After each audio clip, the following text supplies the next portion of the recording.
it's very crucial that we have a platform that creates a setting of emotional support.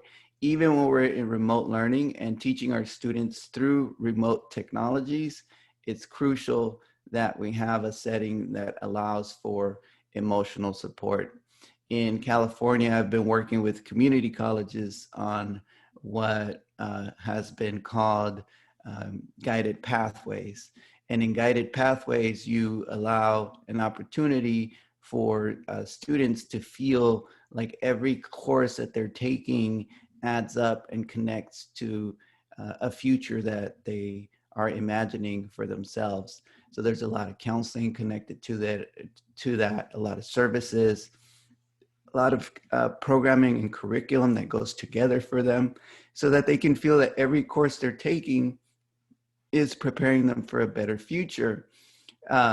So one of the components that I've added to that framework is the emotional piece. So I call it emotionally guided pathways, right? And that when we provide that additional support in those higher education, adult literacy settings, what ends up happening is that even returning students, even non-traditional students that have come back, maybe had a different career, maybe never had a chance at school and are now trying to sign up for school, they end up being able to feel a connection, an emotional connection.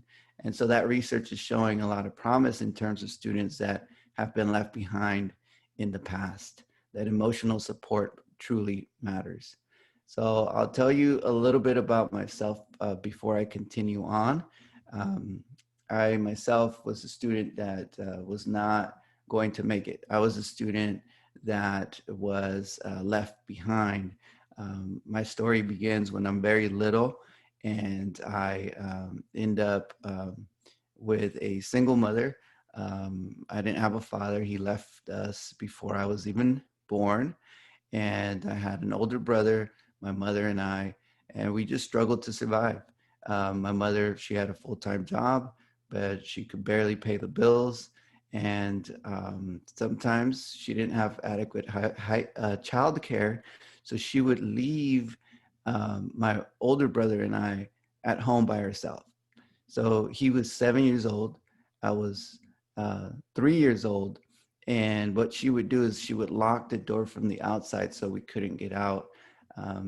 And my older brother, who was only 7, would have to feed me, take care of me, entertain me, and make sure that I wouldn't fall out of that second story building.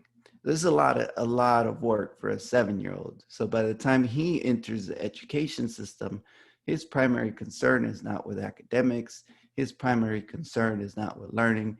His primary concern is, how do I support my younger brother? How do I survive? How do I just be an adult at age 7? Because that's the responsibility he had. And so to think of someone like my brother, many of the students we serve have lived an entire lifetime trying to survive and trying to make ends meet for their family members and loved ones. So when we as education systems, we as programs develop attitudes about our students who are poor, who have been left behind, and say something like, well, I don't understand why they're not working hard. We've given them an opportunity, they're still not working hard. That really is blaming the victim. That really is an attitude of expecting people that have been through insurmountable adversity to all of a sudden turn it around. That switch should be on all the time. And that's one of the points I want to make, that sometimes, right, as educators, as program practitioners, that what happens is that we make assumptions about poor people, about people that have been left behind. And the assumptions we make about them is that they should be ready to learn, right? Because we offer them a good program, that they should just, that switch should be turned on right away. And instead, what we have to remember in providing adequate education to our students is that for that switch to turn on, that emotional piece has to be there. They have to feel that our program, that our curriculum is embracing them, is caring for them, is providing a platform to be able to feel at home, to feel at home. Because at the end of the day, if you want to reach me, right? Or better said, if you want to teach me, first you have to reach me, right? So in order for you to teach me, first you have to reach me. And then if you want to reach me, you have to open up an emotional support platform where you're taking that idea of connection seriously. And I'll give some examples in a little bit here. So my brother's practically raising me. I'm a toddler still, and as I'm getting a little bit older, I'm starting to realize the violent environment where we're living in. I'm starting to realize the drugs that are around me. I'm starting to realize that I'm living in a very difficult situation, and I'll start to feel traumatized. So I go to school, and I'm doing okay in school. I'm learning to read, but in third grade, I had a bad interaction with my teacher. My teacher ends up kicking me out of class because I wouldn't read a word that was on the board. And I was sitting in the front of the classroom. And as I'm sitting in the front of the classroom, the teacher asked me to read a word on the board. And I refused to read the word. And she started to scold me. And I still would not read the word. And finally, she threatens me. She says, "Victor, I'm going to kick you out of class if you don't read this word." And it was a simple word. It was a 4-letter word, but I still wouldn't read it. So she kicks me out.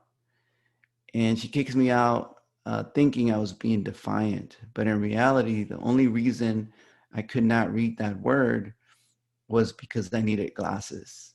I couldn't see the word. I figured out what the word was once I got up to leave the class.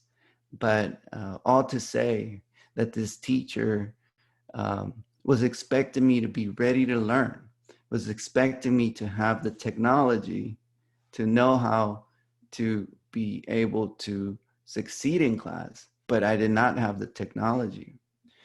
You fast forward to today, right? I'm a little kid getting kicked out of class because I don't have the technology to learn, and the teacher doesn't know that. We're seeing the same thing with remote learning at the high school, community college, uh, and university level, where students are being punished for being poor. I'll say it again. In remote learning, students are being punished for being poor. Um, Essentially, if you have a poor internet connection, listen, I pay the maximum you could possibly pay for internet in my area, and it still went down on me. So, you know, our students are being punished um, if they're not able to pay the maximum for their internet connection. If they only get, 8 gigabytes a month of internet, that sounds like a lot. But once you start getting on this video platform, for example, it takes up a lot of uh, bandwidth. And so what happens, I've been observing some classes where the teacher keeps telling students, "I want you on video. I want you on video." And students end up chatting in comments that they uh, cannot turn on their video, because if they turn on their video, their bandwidth starts to shut down and they're not able to participate at all. And so that's it, one concrete example of how even during remote learning, we're differentiating in terms of how we treat our middle class kids and our poor kids. That's just one example. There's many, many, many other examples. I don't know if some of you can think of examples going on in remote learning. I'd be happy to see them on the chat box. Examples of how maybe some of our poor students are being discriminated against for being poor um, during remote learning, right? Not having the adequate technology, right? And so it's something to think about, right? As colleagues, as groups, as collectives, how do we provide support um, to our students, even if they don't have the adequate technology, right? One answer is to take serious the idea of asynchronous learning. By definition, asynchronous learning is simply the notion that learning happens independent of time and independent of space, right? So it's a time and space independent platform for learning. That's asynchronous learning. And so that means that a student could learn from you at any given time um, through various modalities, right? So I'll give you an example. Setting up your program and your curriculum through Zoom, that's cool. You know, this is cool. You know, you get to see people. Um, but other arenas are videos, right, that have been pre-recorded. They could be uploaded to YouTube. They could be uploaded to other platforms that our institutions have accounts for. Through old school call-in conference calls, right? That's just a phone conference call. No need to have an expectation for video, right? Zoom has that capability, but many other platforms do as well. Through social media, um, my wife, Rebecca, is a college professor as well, and we taught a course together. Um, and we recorded a TikTok video for our students, you know, and it's just us dancing, and then there's little positive messaging that comes up on the video. It's like, we believe in you. Take care of yourself. Have a great summer. You know, just like positive messages that allow our students to feel like they're connected uh, to uh, to their teachers, to their educators. Okay, so in third grade, I get kicked out of class. I go to the principal, and the principal starts to scold me, and he's yelling at me because I'm defiant in class, not listening to the teacher, and he is telling me to look at him in the eyes when he's scolding me. He says, "Look at me in the eyes when I'm talking to you." And I'm trying to be a tough guy, so I'm looking down, um, and and he still yells at me. He says, "Look at me in the eyes when I'm talking to you," and I'm still looking down. And he thinks I'm being defiant. He thinks I'm trying to be a tough guy, but essentially what I'm doing is I'm showing him respect, because how I was raised in my culture, um, you don't look at authority figures in the eyes. So I'm trying to show him respect by not looking at him. And here he is thinking I'm being defiant. So he decides to call my mom, get her, made a big production out of it. Yeah, and I end up getting sent home. And from this moment on, I felt that the education system did not understand me or my culture, that it was actually disrespectful of me and my culture. So I decided uh, to not do well in school at all. I shut down from school. I think I was a smart kid at that age. And then I just decided to be a dumb kid, right? I decided not to do well in school. Third grade to 11th grade, I don't read one book, complete one assignment, and dropped out for 2 semesters during high school. The reason I dropped out was, again, I didn't like school. I turned off from school. And then also, school was not paying my bills. So I ended up on the streets as a teenager, pushing lawnmowers, thinking I was going to make money that way. I wasn't making enough money. So then I ended up hustling. I ended up stealing cars. I ended up going to juvie. I didn't care. Went to juvie 3 times. I got 3 felonies. And I still didn't care. I was not learning a lesson by the system. And then um, when my first time in juvie, what happens is that the guard tries to teach me a lesson, and he says, I'm gonna put you in a cell with someone that's gonna beat you up. And I was like this scrawny little 15-year-old, and I said, oh, and now I'm in big trouble. Now I'm gonna meet my match. I was so scared. I get in there, he puts me in with a 17-year-old that was really big and strong, and I thought I was gonna get beat up. And then the older kid, he says to me, "Hey man, what you in here for?" And I'm like, uh, uh, I stole a car. I stole a car. And then he says, "What kind of car?" And I said, "Well, I stole this old Toyota Tercel." He goes, "Man, you're stupid. You should be stealing faster, bigger, better, high performance American vehicles." And I was just like, oh man, like here I am thinking this guy's gonna beat me up, and he's having a talk with me about cars, and I'm like, I don't know how to steal those cars, and he goes, "I'm gonna teach you." So the moral of the story is that I end up learning from the system how to do bigger, better, worse, crime.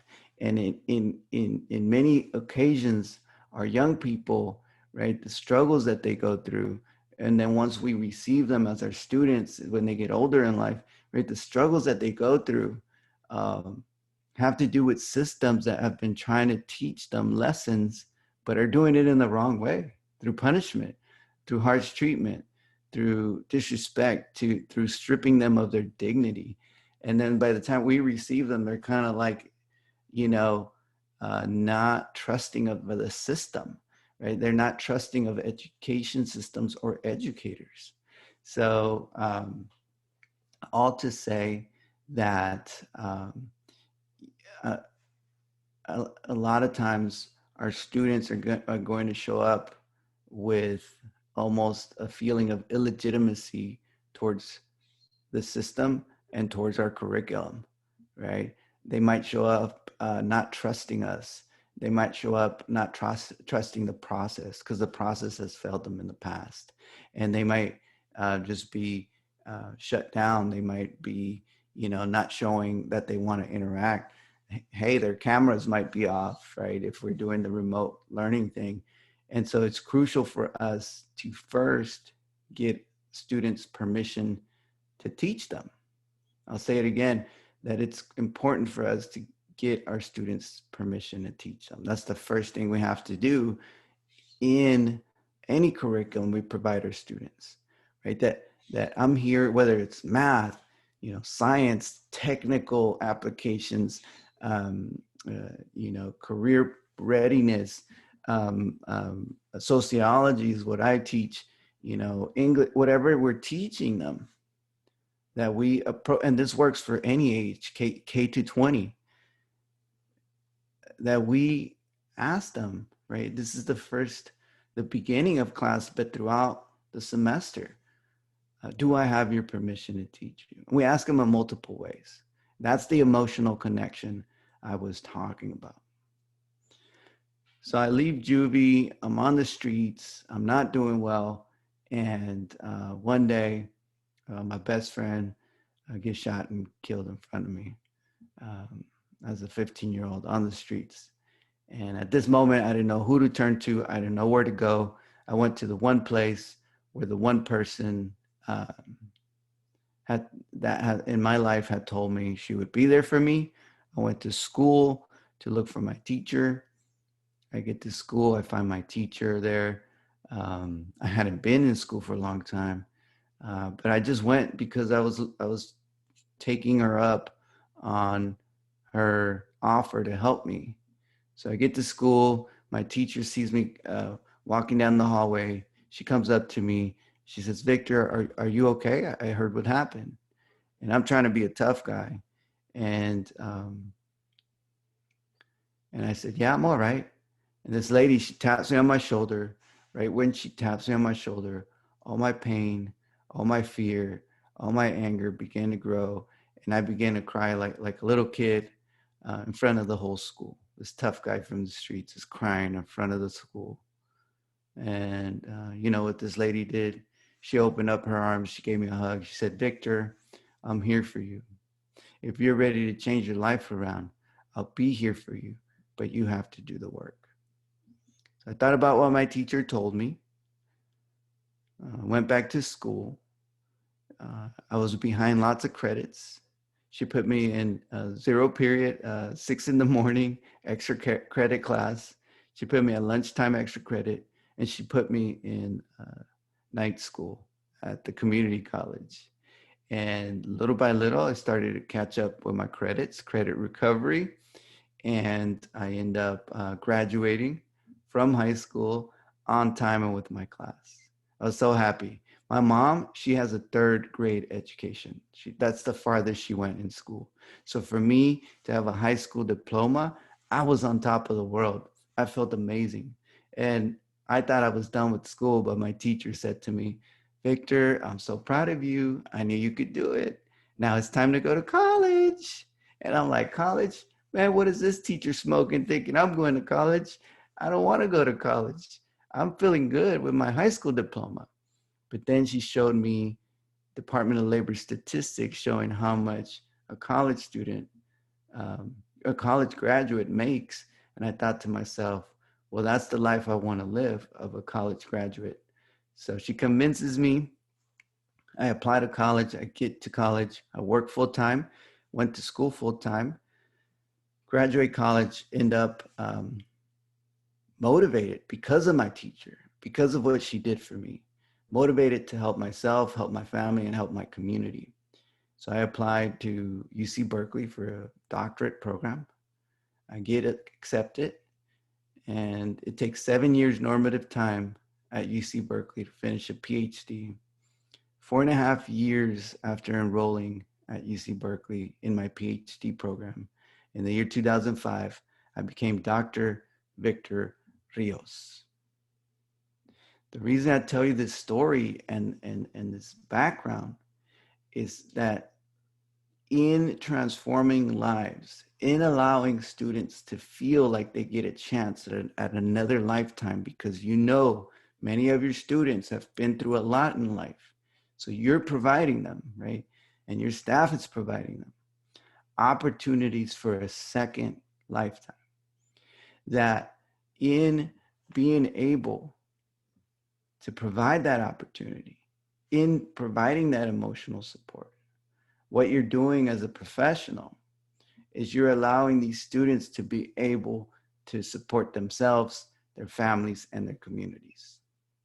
After graduating Berkeley, I graduated on a Sunday. On a Monday, I was at the bank. I asked for a home loan. It took a few weeks. I ended up with a key to a house.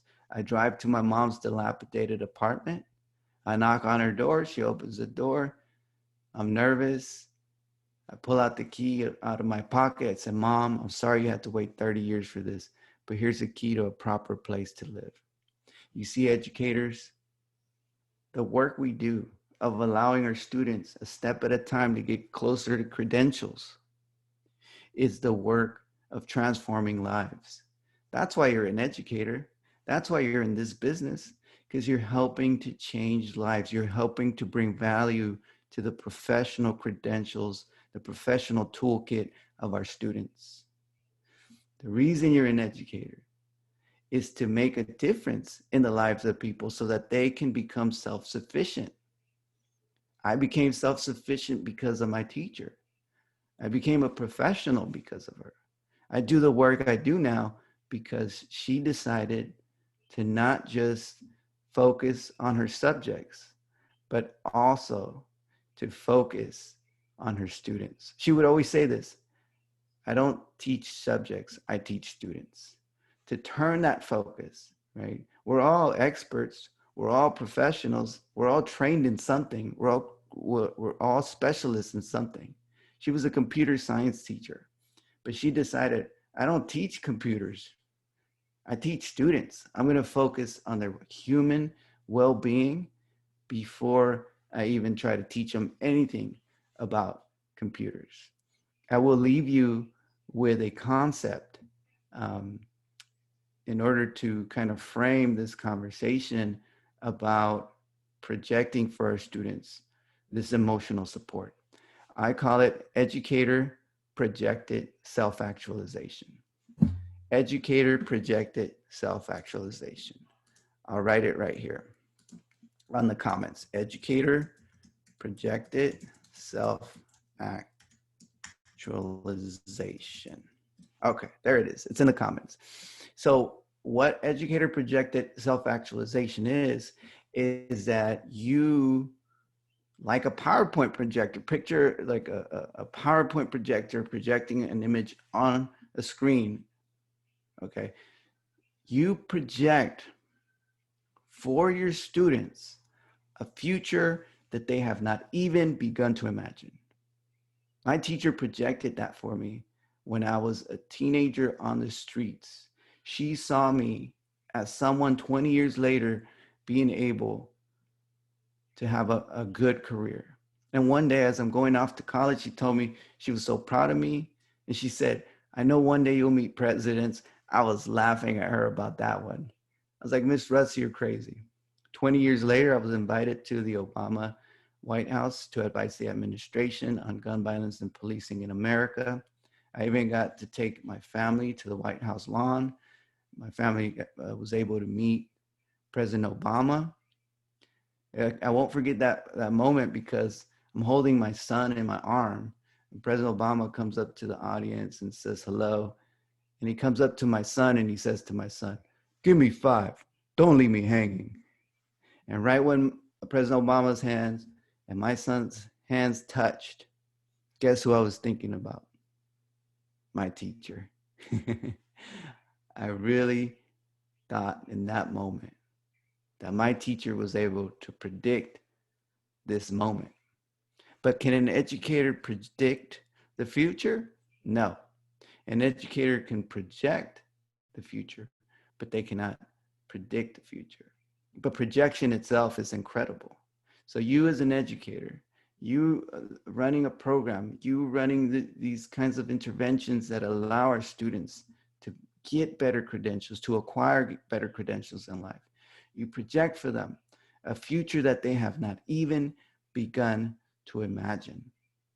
That's the key to reaching all the students that we're trying to reach. That if we just give them information, that's not going to be good enough. We have to also give them that emotional support. My teacher believed in me so much, she tricked me into believing in myself. Thank you very much for your time. Thank you very much. I know you have another session coming up soon. I'm going to hang out here and take any questions, but I am officially concluding the presentation component. But I'm happy to stick around and take any questions. All right, Dr. Rios, thank you so much for sharing with us this morning. We really appreciate it. We do have, I think we have time for just one question, so I can read it to you. We always want our students to look forward beyond high school equivalency to college or certificates. What was the argument of income the best way to reach you? Is there another point? I'm sorry, is there another point your teacher in retrospect could have added? Yes, so let me see, let me make sure I understand the question.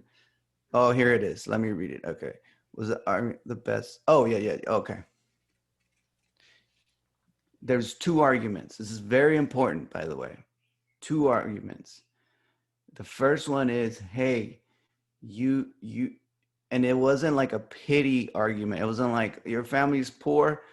If you get an education, you can do a lot better in life. It was more like, do you want to help your family? Because one way to help your family is to get yourself an education. You'll empower your family.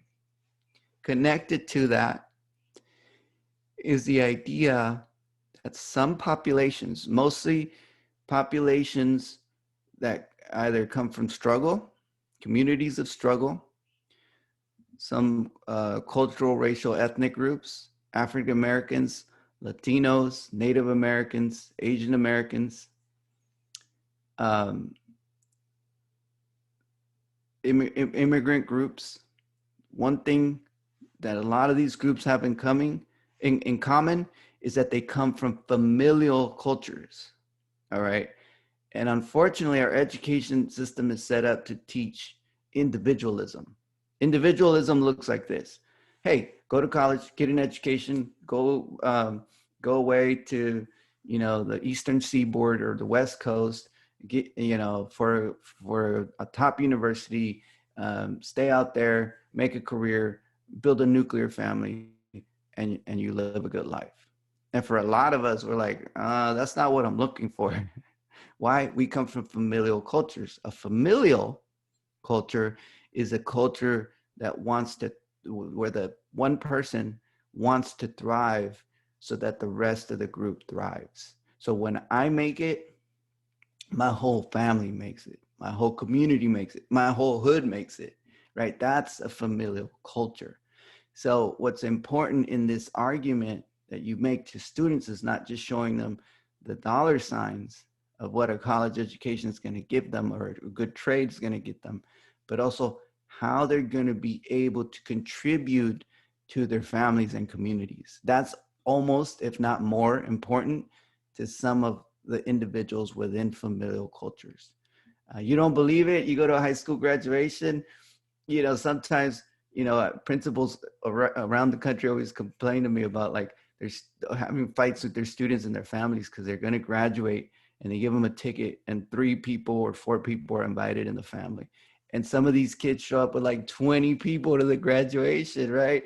And that just proves to you, right, that for some students, they're succeeding for their family, for their community. So the whole community has to show up for the celebration. So it's not something to look down upon, it's something to celebrate. That it's familial cultures for some of our students. That's who we're teaching. So the argument is, if you're going to make it, I'm going to help you make it. And I know you want to make it for your family and for your community. Thank you. Thank you so much. We really do appreciate you being with us this morning.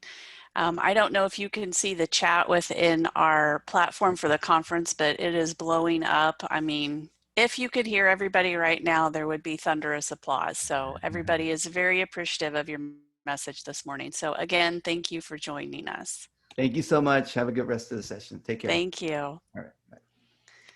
So just a few announcements before we move on to our next set of conference sessions this morning, everyone. So we want to thank you so much for your attendance and patience this morning. Also, thank you so much for participating in the discussion through the chat. That made it a very interactive presentation this morning. Please be sure to provide feedback on this session in the Whova app. All you have to do is click on Rate Session inside of the presentation that you wish to rate, and make sure that you do that also for the other presentations that you attend this morning. Just a reminder to follow us on social media for forum updates, giveaways, and engagement. Our sponsors have generously provided gift cards, and we have more to give away. So look for This or That and the Scavenger Hunt on social media for a chance to win. And you can see the hashtags on the screen right now, as well as where to find us on Facebook and Instagram. We also want you to engage with us. It's not too late to submit your photo to the live photo mosaic wall that you saw earlier this morning. The phone number to text that to is right there on the screen, and I'm sure one of my colleagues would put that into the chat as well. So if you want to take a look at that again, because it's going to be changing as more people submit photos, you can find the link in the agenda under the 8:30 time slot this morning. And that wall will be live until 12:30 p.m. today. And finally, we want to thank our sponsors for their generous support of all of our networking opportunities that we've had throughout the conference. Thank you. Your conference sessions will begin at 9:45, followed by one last round of sessions from 11 to 12 today. You have lots of choices. Again, thank you for your participation and enjoy the conference.